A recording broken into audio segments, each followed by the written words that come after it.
My name is Kevin Betteridge. I was come here as a shipwright actually, and run the slipway for about 20 years, most of the time in charge of it, and rebuilding the Ajax and Beardmore and the Gannet. Gannet was a complete rebuild, and the Ajax was, and the Beardmore was just more of a patch-up job, but just made the ship shape. And what other jobs then? When it closed down, I went back to carpentering, and I done a lot of as a diver on punts, and one season we had 7 punts sink in one season. We always got 2 or 3 on an average, and started the diving on the water main crossing from the mountain up at Martin's Point. We had the Millard Dam was put in up on the mountains up there. This manager at the time, he cruised around and found the spot, and that's why they went ahead and named it after him. But I used to go up there diving too, and cleaning the water intake and checking the water line down to and laying the rubber line across the river up there was when I first started diving the helmet gear. And we had to bury the main rubber pipe. It was probably 8-inch, I think, the one. Buried about 3 foot in old times measurements, right across the river. In the shallow water, they dug it out with the Beardmore propeller, just driving a boat up and down, and the one on a rope off the bank and just making a furrow. And in the deep water, we had to do the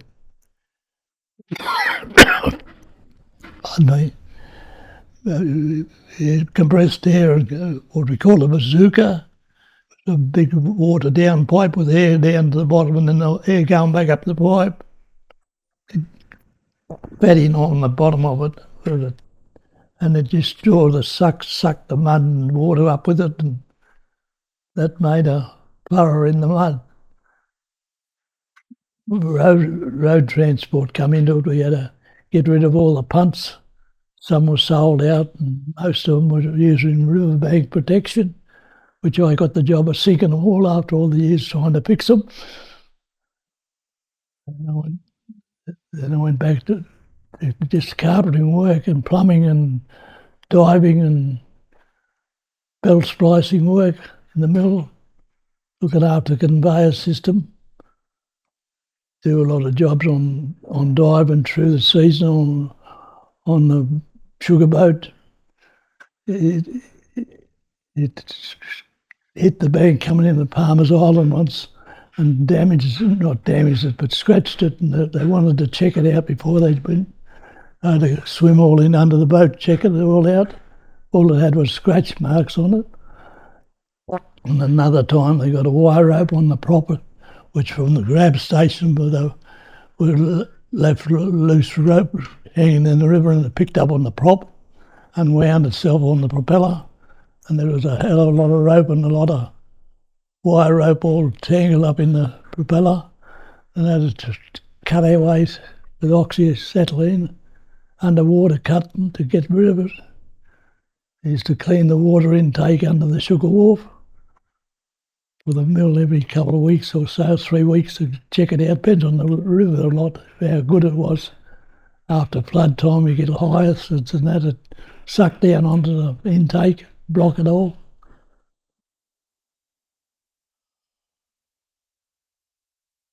Oh, they were all pretty good. I didn't mind doing the diving jobs. I used to get called out a lot of different, away from the mill, in the mill house.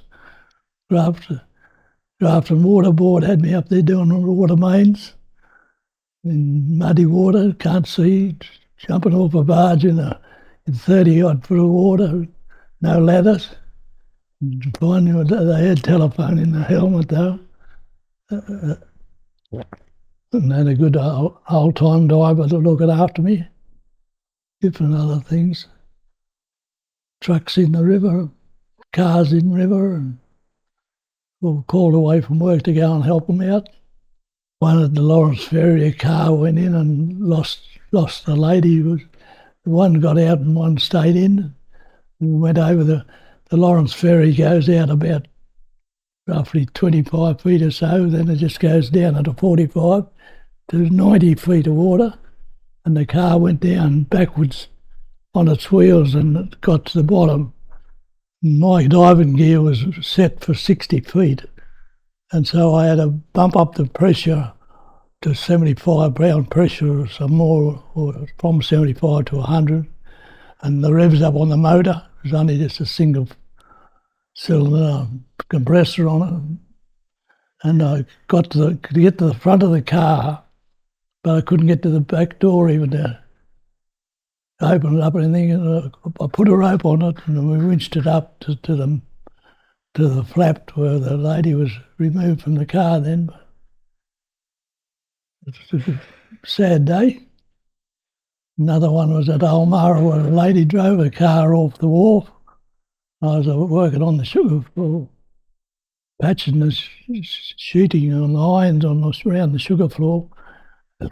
And I got a message that they wanted me up at Ulmarra. And this lady had driven off the wharf, across the little public wharf, and boys were fishing on the wharf and they were lives lost in that. And she went out floated out in the river and just went down and wouldn't get out of the car and went down with it. I had to go up and find the car. It was roughly 40 feet of pretty muddy water. Again, it's never clear as a rule. I used to like doing the belt splicing on the conveyor belts, especially the little small jobs and the little ones, and some help out on the contractors with the big ones. Back in the early days when we were launching the boats after we rebuilt them, was always a good thing to see. Before that I was in carpentry in Grafton, working on big jobs and little jobs and all sorts of jobs. I worked on Peter's ice cream factory. I actually put the roof on it. It's still there today. Old fibro roof.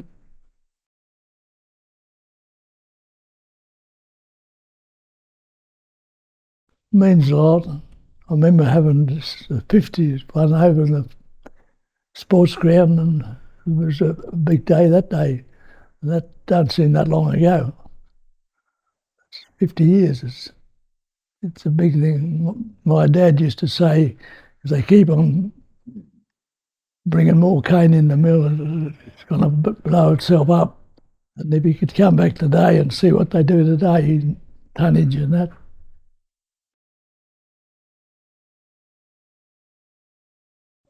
My dad done 24 years, I think, at the mill.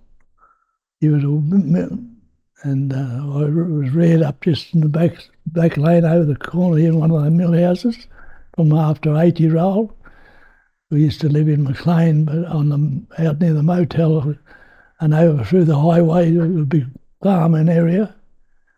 And Dad used to ride a motorbike to work from up there. Then he moved down to a mill house, and so rented the place up there for the house, and eventually it was pulled down and resold.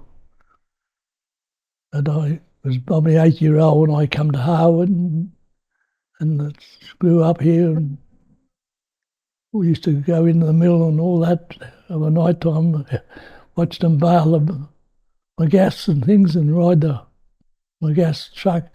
Used to take it up to the big sheds up near the top, which burnt down, which was a massive fire when it all happened.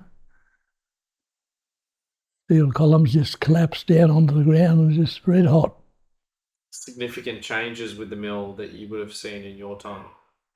Oh, I worked on putting, when the road transport came, worked on putting where the trucks tipped the cane. During that pour of concrete, I was running that, and Alan Biddle was in charge of it. and we got just about finished the job, and nice steps down one side, and they had a metre of concrete in the bottom to keep it from floating. And they've got the biggest downpouring you ever saw, and we had water go everywhere and washed a lot of the trouble, the steps out. The next morning we had to get back into it and patch my job up again, but it all worked out good. And then we put in number 4, the threader. I'd done all the form work on that, and then the conveyor and the number 4 mill was another big job. And there only used to be 3 mills, and then we put in the 4th mill on this end of it. There's a time capsule in there, but a mate of mine at the time, Mick Short, he put a letter in a local paper, I think it was in a container, and we buried it under the foundation. So I don't know if anyone will ever get to it. It's just over there. Cane harvest festivals were always a good thing. We were building floats for them, and built the poulter once, and it was built on top of the work truck. And then once they had during the cane harvest up in McLean, they had the boats, tug of war with the boats, till that all come unstuck. A bigger boat got on a little boat and sunk the one little boat. That was another diving job. Fishing nets everywhere and dirty water. Managed to fix it up all right though.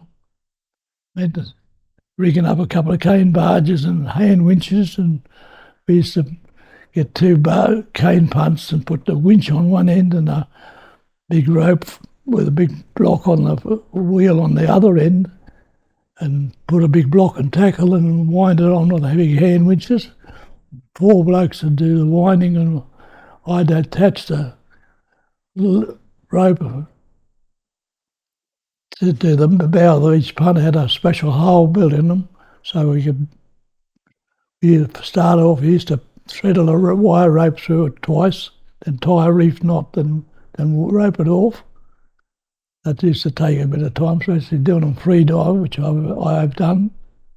We'd just wind them up till the cane come to the top, and they'd throw the cane off the barge into another barge by hand to get the pumps in them then, and we had these special outboards on the downpipe with a 6-inch pipe on them and a 4-inch one. We used to stick that in the punt, and they'd rip the water out really quick, and then the boat, she'd start floating again, and away there we go. Do it all again next time.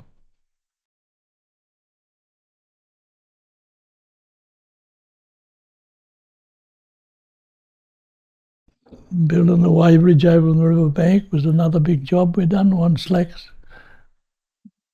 There's 2 carpenters, myself and Jimmy Phillips was another carpenter at the time. He helped me out with that one. It was always a big job. A lot of concrete went into that. We concreted the road around the corner where the truck's going now. We put 8 inches of concrete on the road. Some was done by contract further back in different places, but the first of it was just around the office area and around the mill. We'd done it ourselves. Funny thing about that one, we're just about halfway through it, and the smoko come, and all my mates went for smoko, and by the time they got back, cement was going off. We had a job to get it smooth again.